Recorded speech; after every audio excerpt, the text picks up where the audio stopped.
Hush, hush. What? Buffo. Hush, hush. What? Buffo. Jon about down just subscribet, imso SCA ready making both diamonds. Lol ha ha ha ha ha ha ha ha ha ha ha ha I'm so funny. Nobody has made this joke before. Both diamonds. Oh you should have said chocolate diamonds. Fuck.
Hush, hush. Quack, quack. Buffalo.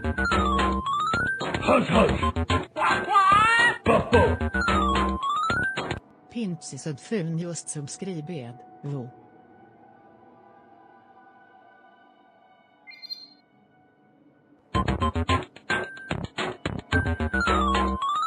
Hush, hush. Quack, quack. Buffalo. Hush, hush. Quack, quack. Buffalo. Penguinislis just subscribed, till det fin torsdag i Let's Go.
Everything's muted.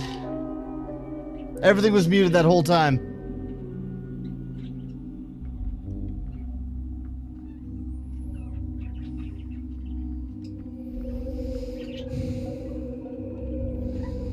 That whole time. All my clever puns. And all my...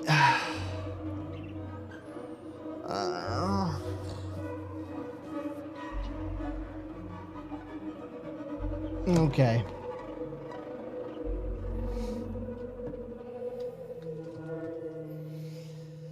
Welcome in, everybody. Hey, let's go. What up, Skittish? Hi, Penguinish, Liz, Jace Butts, Lady, John About Town, Pat. How's everybody doing? Yeah, the ghosts possessed my mic. That's what actually happened. And if anybody fucking says otherwise... They got a little tiny pee-pee. Little baby, little grain of rice, dude. Alright? Little fucking grain of rice. Flaccid. Soft grain of rice. So soft. So rice, dude.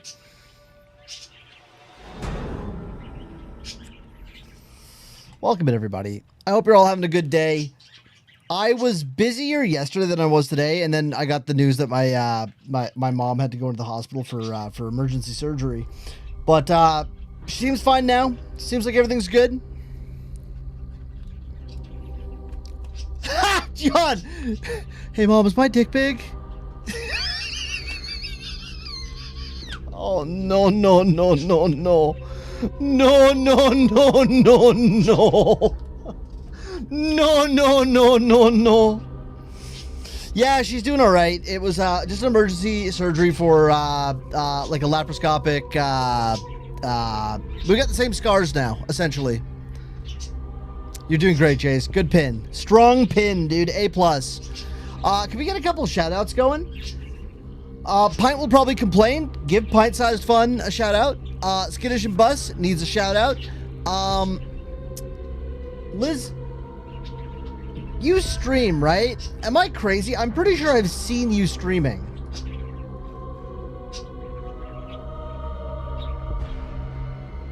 Maybe I'm crazy. Maybe I'm crazy. Give Liz one too. Yeah. Oh, god damn. So, house renovation put on hold as it usually goes. Enjoy the time off, honestly. I've been so busy, dude. I've been so busy getting the laundromat up and running. Which, check out the business YouTube if you want to see how it's coming along. I got my washers and dryers in the building. They just need to be put in place now. I've got my electrician and my plumber coming in tomorrow. No, next week. Tomorrow is, they're checking the gas lines to see if they can put the gas in the hookups for the dryers. And I've got internet coming on next week. And this Thursday to put the line in.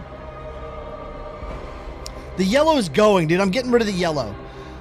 I'm thinking white, black, blue, gray, like stainless steel. And those are going to be the colors. Unfortunately, the dryers right now are bright fucking red, which I didn't show in the video. I'm going to put a new one up tomorrow. But they're probably like 20 years old. And bright fucking red.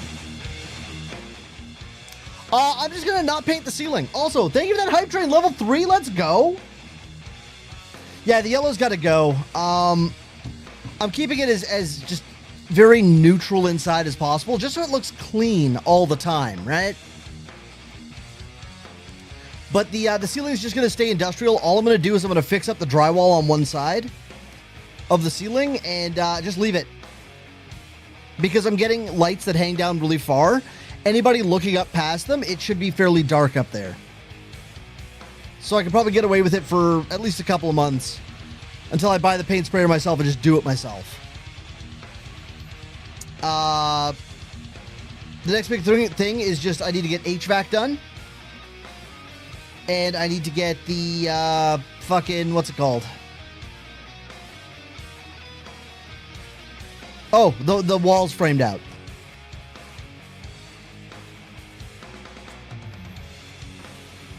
So this entire time I've been trying to go for a February 1st launch.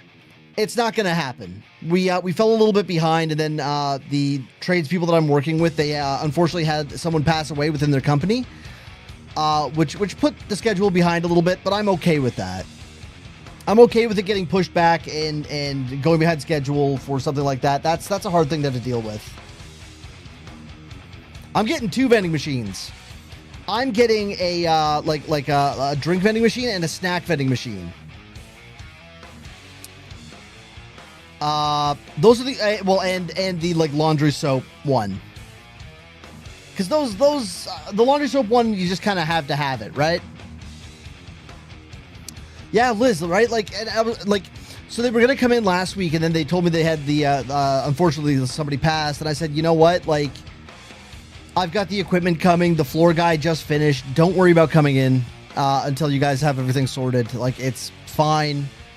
It puts me a little bit behind schedule, but like I didn't tell them this, but like it puts me a little bit behind schedule, but I'd rather have everything done to the best that it can be done. And the whole reason I'm starting this is to like try and help people a little bit. Be a little bit philanthropic. So I don't care. I am going to stock the vending machines myself. I thought about, I'm on the fence. I thought about just calling up Coke and being like, hey, you want to put a vending machine in my shit? But I think I want to run it. I think I want to run it myself because it makes better content. This is a laundromat and a content source, right? I want to make content around it. So, you know, coin collection videos using that old coin counter that I got. It's like super vintage. It was it used to be used in an old bank, I think. And filling up the vending machines and seeing where all the money is coming from in all the different machines and what's the most popular. I feel like that makes good content, right? I think it makes for an interesting watch.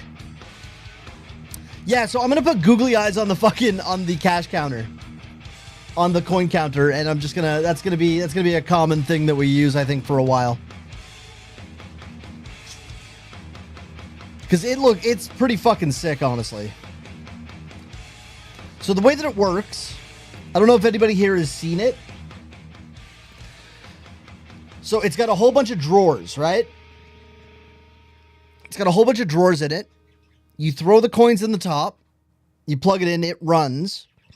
And then it's got a lever on the side that you pull. And when you pull that lever, all of the coin things flip over and pour the coins into the bottom so we can keep counting while you're emptying the things out. And then it keeps track of everything on the side. It's really fucking sick. I'm actually pretty excited to use it. It won't be the fastest way to count coins, but it'll be like the coolest way to count coins. So Skittish Bus, I listen, I thought about doing arcade games. What a lot of people fail to realize is when a laundromat is just kind of sitting there and it doesn't have staff, people tend to try and break things. So if it's got arcade games, it will have a bunch of teenagers and stuff hanging around, which is not inherently bad, but it might make the clientele that I'm actually trying to reach, which is, you know, older people and families and shit, it'll make them less likely to come in. So I'm putting stuff in for kids under like 10, under 8. Some stuff will be in there for them. And then I'm getting internet that is just anybody in the laundromat can use it for the crowd that is 10 to whatever.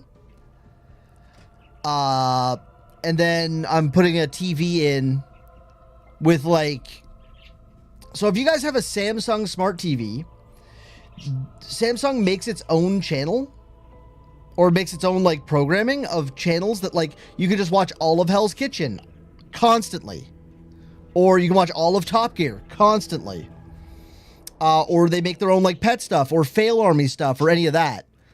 So you just, you put one of those up and then you just need Wi-Fi and you just fucking run it. Pint, no problem. We'll catch you later, all right?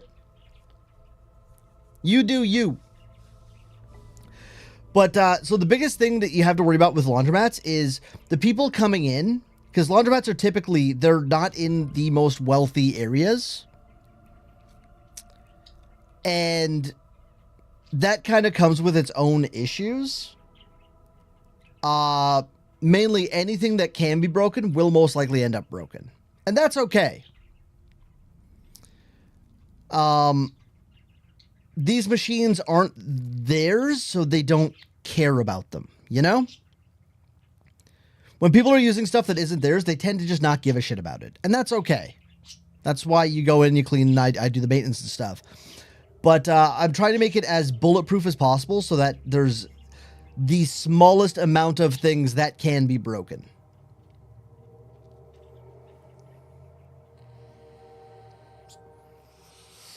One thing I was thinking about getting was a giant, one of those like vended ice machines outside. Because the area, it's like, I was talking to a guy that's from there. He said, oh, this whole area, tons of drinkers. We love our ice here. So you, like, I was thinking about putting one of those outside. It's one of the ones where, like, you take the bag, you just lay it on it, and it fills the bag with however much you paid for. Those machines start at $30,000. And it would only ever be used half the year because I live in Canada. So I don't think I want to deal with that. And then when you get into that, it's also fucking food safety stuff, which you don't have to deal with if it's tiny bar while you do your laundry. Honestly, I would be down for something like that. There's bars that have like, or not bars, gyms that have bars in them. You could probably do it with a laundromat too, dude. Problem is, I don't want anybody puking in my fucking washing machine. Instead of ice, it dispenses freeze-dried Skittles. Now we're fucking getting somewhere. Now we're fucking getting somewhere, dude. I'm into that. It should be really cool. I'm a little upset about the dryers. Let's see if I can pull up a clip of the dryers, actually. I was going to put it into, like, a video. But, I'll just show you guys real fast. Where did I even... Ah! Shut up!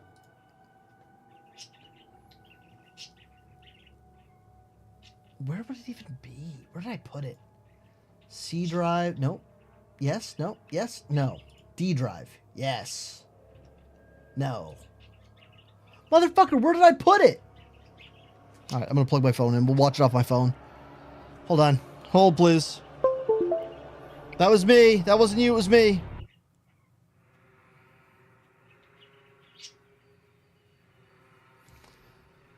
Internal storage, DCIM. The date was the 29th.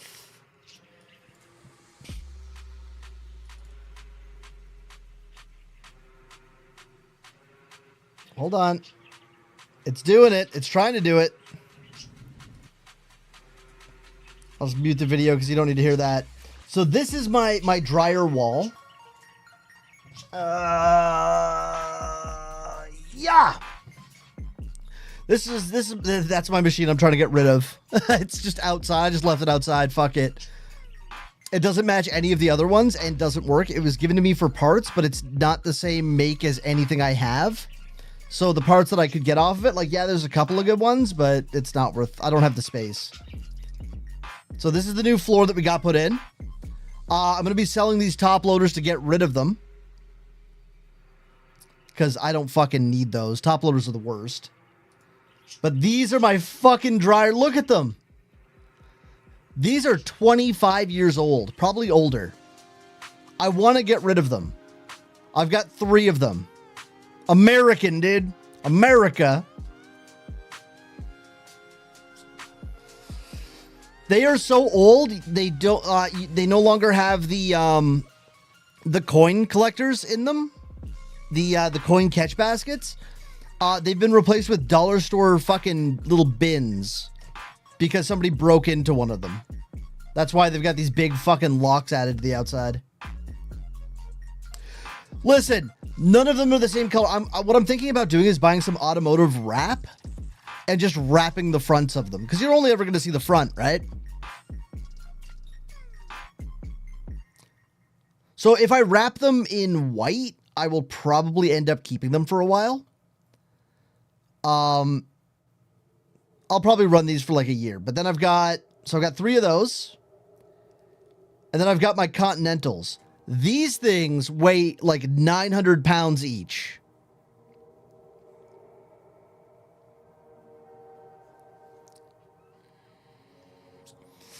Honestly, Skittish, I'd be down. I'd be down for that. So these are huge fucking dryers. I've only got 4 of them, unfortunately. But it took 4 or 5 guys to move these. Each. Because it's a stack of 2. These are fucking insanely heavy, dude. And then I've got the cutest little dryers ever. Ready? Look at these adorable little fellas. But I've got 3 different sets that don't match and it kind of pisses me off. But look how cute they are.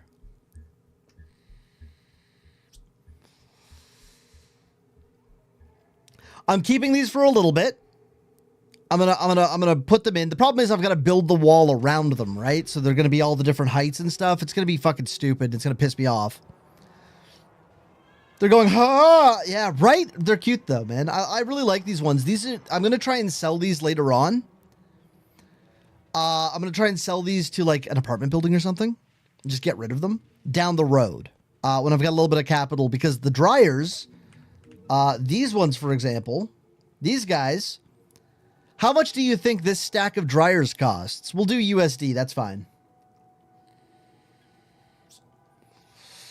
For just like a double stack of dryers, what do you think? Throw some numbers out.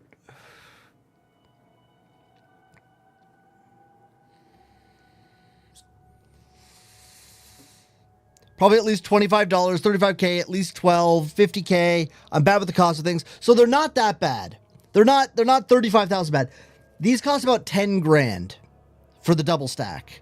13 grand if you want the large size like these. So probably 13 grand for these ones because they're the 45 pounders or 50 pounders. Yeah. So these are probably about $13,000 USD per stack. I don't have any more money.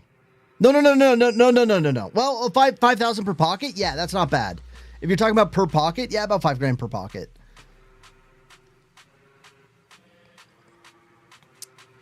But I got all my washers. If you guys saw the video, I've got 13 washers and I've got 12 dryer pockets.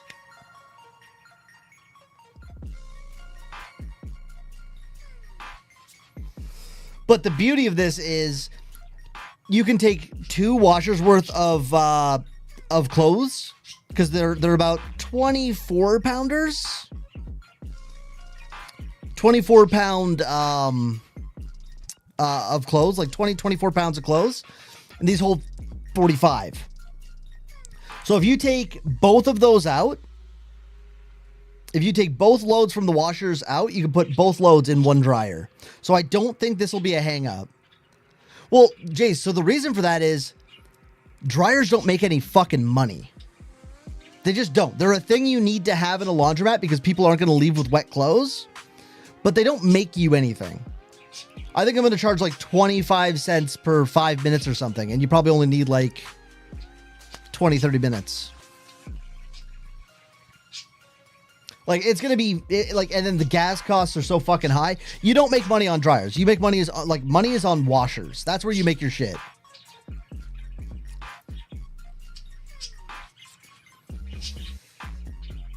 I used to own a dryer, not a washer. I was the guy leaving with wet clothes. Well, there you go. See, boom. There it is.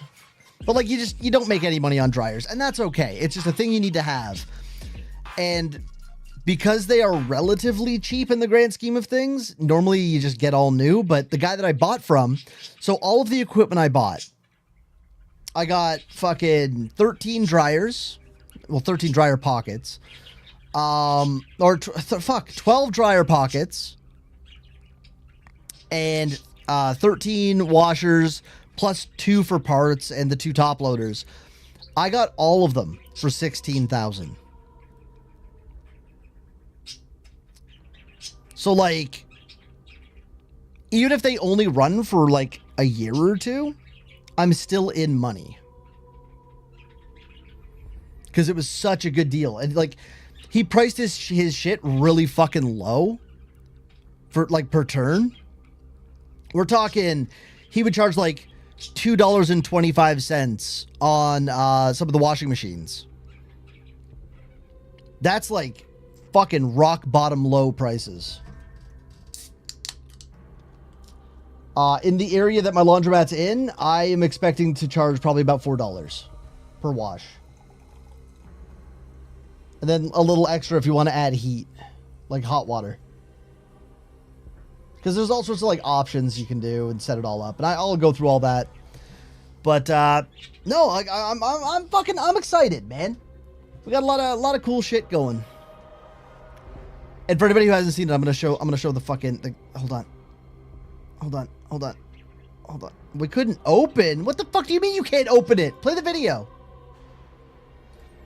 It won't let me open any of the videos. Why? Por qué? You let me open the fucking dryer one. Why were you able to open one and now you can't open it anymore? What the fuck is going on here? Okay, hold on. I'm going to download VLC because fucking Windows Media Player is awful. Yeah, right? $4 Canadian seems about right. That seems around where I want to be. On the smaller machines, and then the one big silver machine I have is probably going to be like $7 because it's like 50 or 60 pounds of laundry, which for people who don't know, that's like 5 or 6 loads of laundry. That's a lot of fucking laundry. 50 or 60 pounds of clothes is a lot of fucking clothes.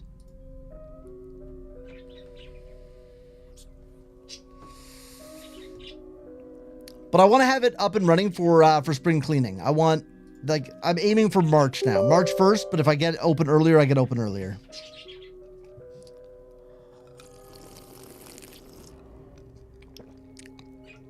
My wife was dead set on her clothes need to be hang dry. I get that. My mom is like that.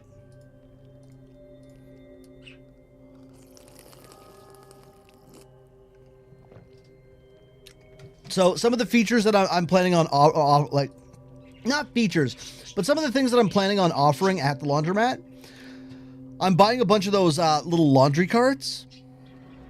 The 2.5 bushel laundry carts, because that's the size of my washers. And then I've got a couple of larger washers, but like 2.5 bushel, I feel like it's a reasonable amount. I'm going to have 2 like massive fucking stainless steel tables, or 4 massive stainless steel tables, because I couldn't get the 96 inch, which is the 8-foot table. So I got 4 of the 60-inch tables, and I bought metal benches that seat 3, and I'm putting 2 of them back to back down the center. So it's going to be like all the folding tables are down the center, laundry carts under the tables, some stools under the tables, and then the benches. It should end up pretty sick. I'm looking forward to it, man. And we're on all the like fit and finish shit now.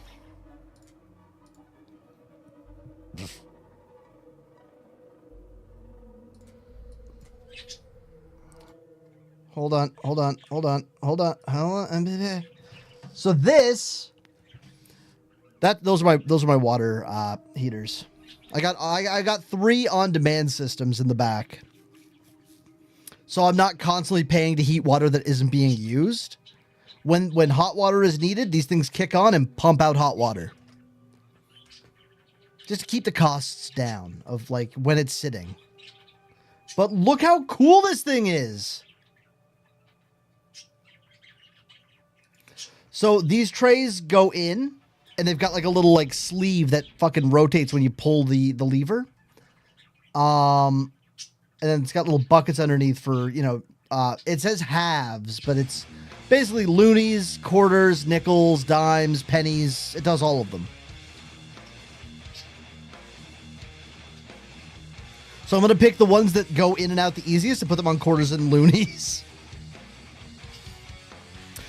So yes, so I'm going to have basically it's a vending machine that goes into the wall or on the wall that has about 8 different things of like little packs of detergent and bounce sheets or like laundry sheets, I guess. Laundry bags, it'll sell those as well.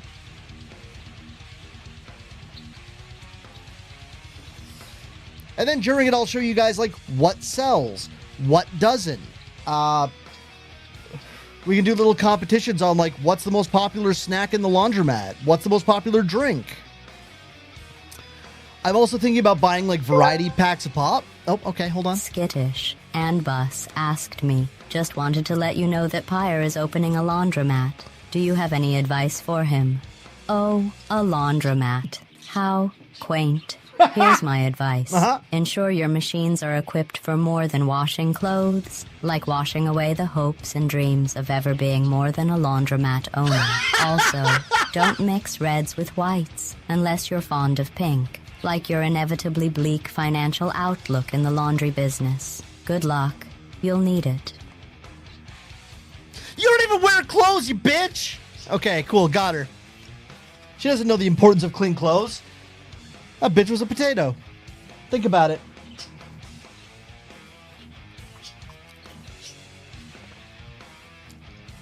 Gladys is brutal, man. Gladys will fucking tear you apart. Oh my god, dude. She's got something against me. I don't understand. I don't get it. She rips me apart, dude, every time. I'm so excited to use this bad boy. Like, I'm so fucking pumped. This whole back room is disgusting right now. It's so dirty back there.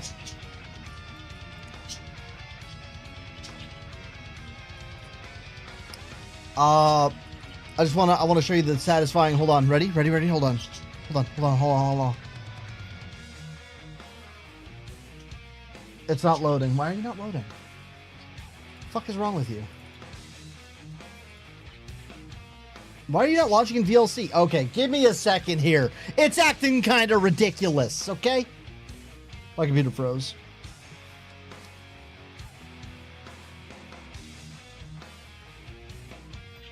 This is supposed to be horror music, by the way.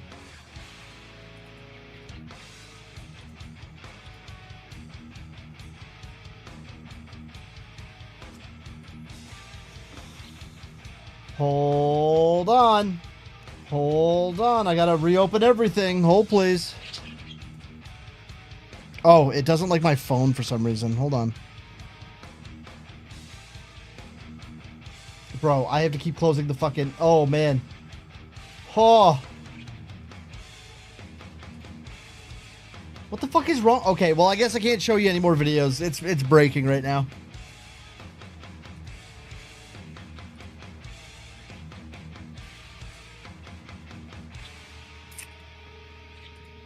Oh, it is not happy.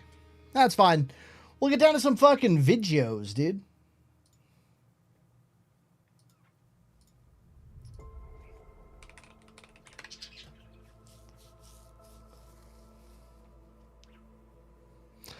No, no, no. It's just Atlas, Petrie, and Poseidon. Poseidon. Poseidon.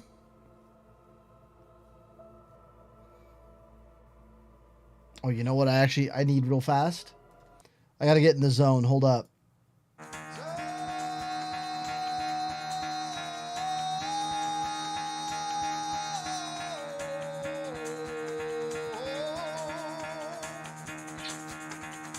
Get the fuck out of bed, bitch. Go. Yeah! Get up, and they got go.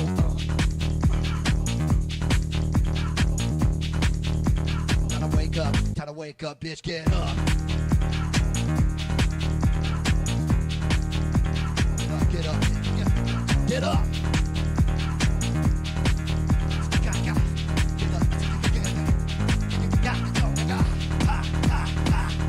God! It's so good! Get up, get up!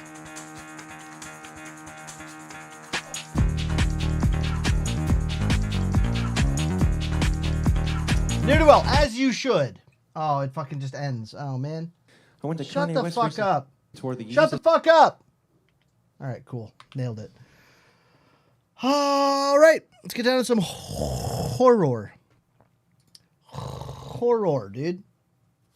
Why is it not making any noise? Cover your ears, chat. Attempt 2. Why doesn't it make any noise? What the fuck is this? Yo, Lumia, you're the fucking worst, actually. Bang! Yeah, there you go. Fucking...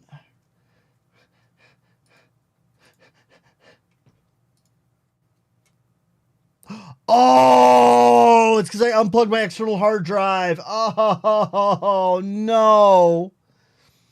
We're doing silent banging. Our parents are in the other room. We got to keep it quiet. Hold on. Hold on. Hold on. Hold on. Hold on. Hold on. Hold on. I can fix this. I can fix this. Hold on. I can fix this. I can fix this, dude. I can fix this. I can fix this.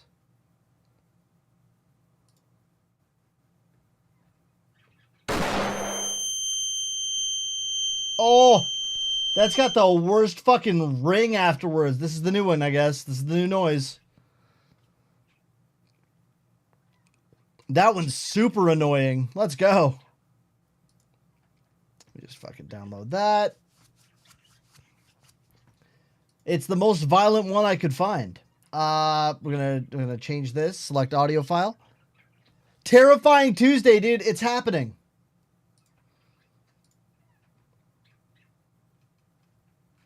Okay, so now if I nope, it didn't save. Why didn't you save? Get the fuck out of the way. Get the fuck out the way, bitch, go. Get the fuck out the way, bitch, go. All right, there we go. Apply. Refresh. So that was for the $9.11 tip. Oh!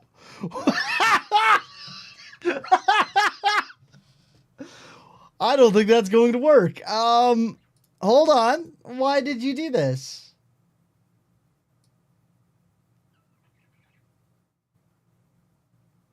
If we make it like 9 seconds long, but we delay it by 2 seconds for the bang, does that work? Hold on.